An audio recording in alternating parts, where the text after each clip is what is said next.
ये प्रसंग बहुत सुंदर है, मैं जरा स्पष्ट कर दूं। प्रिय यानी अच्छा, अब व्रत यानी प्रतिज्ञा।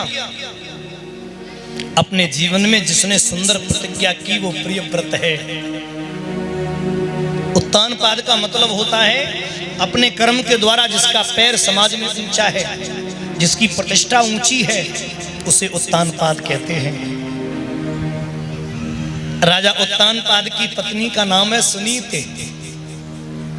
शास्त्र कहते हैं न ग्रहम ग्रह मित्यामी ग्रहणी गृह मुच्यते, न ग्रहम ग्रह मित्याहु ग्रहण गृह मुच्यते। इसका अर्थ है वास्तव में घर को घर नहीं कहते हैं, बल्कि गृहिणी को ही घर कहते हैं। माताओं 10 मिनट आप बड़े गंभीर भाव से सुन लेना। ये कुछ बातें मैं ऐसी बोलने जा रहा हूं जो आपके जीवन में बड़े काम आने वाली है। न ग्रह ग्रह मित्यामी गृहिणी गृह मुच्यते। घर को घर बोलते ही नहीं, गृहिणी को घर कहते हैं भाई बहन।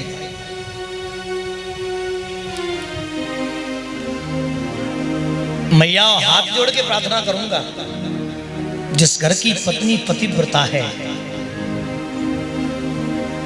सब लोगों को भोजन करा के जो भोजन करती है सबसे बाद में, वो घर स्वर्ग है। पर मेरी आंखों में आंसू कब आ जाते हैं बुरा मत मानना। शायद मेरी बात बुरी लग सकती है, मुझे पहले से पता है, लेकिन लग जाए बात तो बात है।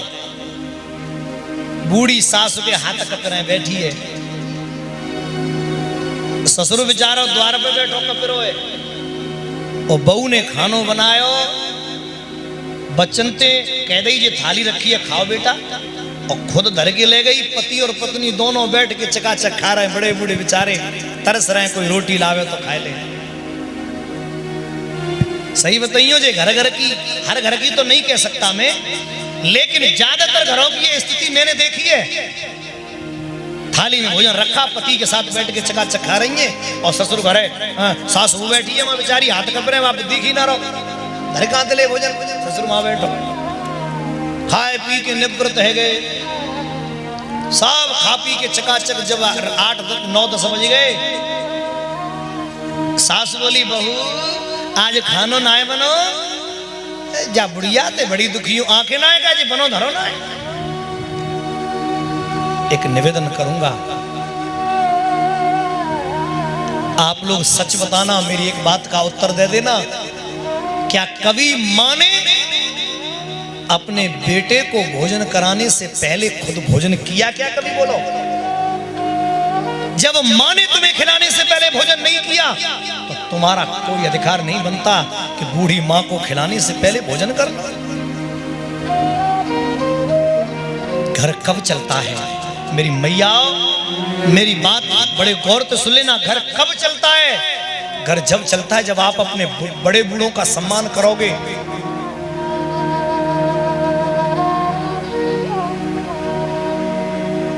एक बार मैं एक गांव में गया था, जबरदस्ती नहीं माने, मेरे परिवार के लोग थे, मुझे ले गए लड़की देखने के लिए। मेरे चाचा के लड़के की शादी थी, तो गए हम लोग। लड़की बड़ी अच्छी थी, बेटी तो सभी की अच्छी होती है। अब मेरे जैसा कथावाचक तो कभी ये बोल कैसे सकता है कि किसी की बेटी सही नहीं है, ये पढ़ी नहीं है, कि सुंदर नहीं है? ऐसा नहीं, सब बेटियां अच्छी होती हैं। मुझसे पूछा, मैंने कहा बेटी बाकी तो ये सब जाने, मैं तो केवल एक छोटी सी बात तुमसे पूछूंगा बस। मुझे तुम्हारा घर बहुत अच्छा लग रहा है, तुलसी है घर में, केले के पेड़ लगे हैं तुम्हारे घर में, मुझे ऐसा लगता है तुम लोग व्रत भी रहते होगे। बोले हाँ, एकादशी का रहते हैं। पूजा भी करते होगे? बोले हाँ, रोज तुलसी पे जल चढ़ता है। मैंने उससे इतना पूछा, बेटा बस इतना बता दे, एक कमरे में तेरा ससुर बैठा है, सास बैठी है और पति बैठा है, और पति बेटा परमेश्वर होता है। परमेश्वर से बड़ा इस दुनिया में कोई नहीं है। बड़े गौर से सुनना, पति परमेश्वर होता है, परमेश्वर से बड़ा कोई नहीं इस दुनिया में। और तू चाय लेकर के आई है तो सबसे पहले परमेश्वर को चाय देगी कि बुढ़ा बुढ़ियन चाय देगी? तो उस लड़की ने कहा महाराज जी मुझे बातों में मत उलझाओ, मैं तो सिर्फ इतना जानती हूँ अगर मैं चाय लेके आऊंगी और मेरे सास ससुर बैठे हैं, मेरा पति बैठा है, पति भले परमेश्वर है पर सास ससुर परमेश्वर के भी परमेश्वर है, तो मैं तो पहले चाय उनको दूंगी न कि अपने पति को। तो बहने ये बात बड़े गौर से समझ लेना मेरी बात। लेकिन स्थिति इतनी बदल गई है मेरे समाज की, ये पराए घर पे आई ना है कि इनने बेटे को माँ से अलग की कोई अधिकार नहीं बनता कि आप उस माँ के बेटे को उससे अलग करो, कोई अधिकार नहीं बनता, ये कर देती है। माताओं एक एक शब्द आनंद से सुनना अधिकार नहीं है तुम्हारा। माँ तड़प रही है, रोटी को तुम खा के सो गई। उस घर में सजनों कभी सुख चैन नहीं होता। जिस घर में बुढ़ा बुढ़िया दुखी रहते हैं वो घर कभी तरक्की नहीं कर पाता। एक बार को लगेगा कि पैसे वाले हो गए, पर नहीं, आत्म शांति नहीं हो सकती उस घर के अंदर जिस घर में माँ बाप की सेवा बच्चे नहीं करते, जिस माँ बाप ने सारी जिंदगी लगा दी तुम्हारे लिए, बड़े होकर के तुम उनको पूछ भी नहीं सकते कि भोजन किया कि नहीं। मेरी प्रार्थना है ऐसा मत करो। और मैया वो घर स्वर्ग है जिस घर में माँ शांति बनाकर रखती है, वो घर जीता जागता स्वर्ग है। आप कहोगे कैसे? तो समझो। एक फौजी ने एक अखबार में खबर भिजवाई, मेरे घर स्वर्ग का पेड़ है। अब लोग देखने आ रहे हैं, बड़ी दूर दूर से आ रहे हैं। बोले भैया हमें दिखाओ, हमें दिखाओ। एक लड़का आया, फौजी से बोला फौजी भाई हमें दिखाओ। फौजी बोला बैठ ले आराम से, दिखा दूंगा। फौजी ने उस लड़के को बिठा लिया, लड़का बैठ गया। फौजी का नाती पानी लेकर आ गया, पानी पी लिया। फौजी का नाती चाय लेकर आ गया, चाय पी ली। फौजी का नाती भोजन लेके आ गया, भोजन कर लिया। शाम हो गई। उस लड़के ने कहा फौजी बाबा अब तो हमें दिखा दो पेड़ स्वर्ग का। फौजी बोले रात काट ले, सवेरे दिखा दूंगा। सवेरो भयो। उस लड़के ने कहा फौजी अब तो वो पेड़ हमें देखना ही है, अब तो वो पेड़ हमको दिखाई दो।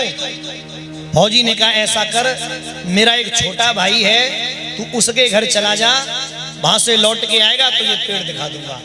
छोटे भाई को बुलाए, भाई प्रेमचंद कोई हो बे माफ करना, ले जा इसको अपने घर। वो प्रेमू अपने घर ले गया। बड़ी लंबी लंबी हाँ करो, कतई चिंता मत करो, तुम सब व्यवस्था टन मिले ही तुम्हें, बस तुम तो चलो केवल। और व्यवस्था तो मैं व्यवस्था की तो बस पूछो बस व्यवस्था तो सही है सब। घर पे आए, आवाज लगाई, अजी सुनती हो? अंदर से आवाज आई, तू भाई मरोना है जिंदगी है। अतिथि बोलो चोर जी तेरी बहू कैसे बोल रही है, तेरी पत्नी कैसे बोल रही है? बोले प्यार की भाषा है, प्यार की। ठीक है होगी। द्वार खोलो, बाय तो अभ्यास हो। पत्नी ने मारो पतीला उठाए के सो वो तो झुक गया। अतिथि के जे लगवा, जे बड़ा गुण मरा।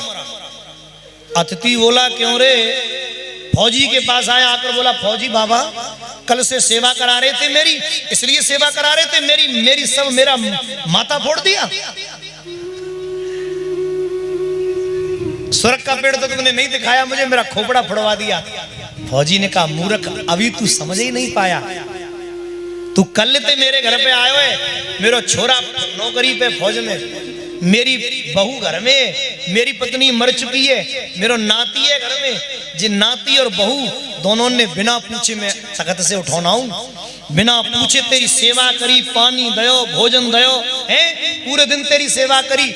ऐसा घर स्वर्ग है जिस घर की पत्नी, जिस घर की माँ अतिथि सम्मान के लिए सजनों है पूरा जीवन लगा दे, कहना ना पड़े, अतिथि सत्कार करे, अतिथि की सेवा करे, आने वाले को बहन भाइयों भोजन पानी से प्रसन्न करे।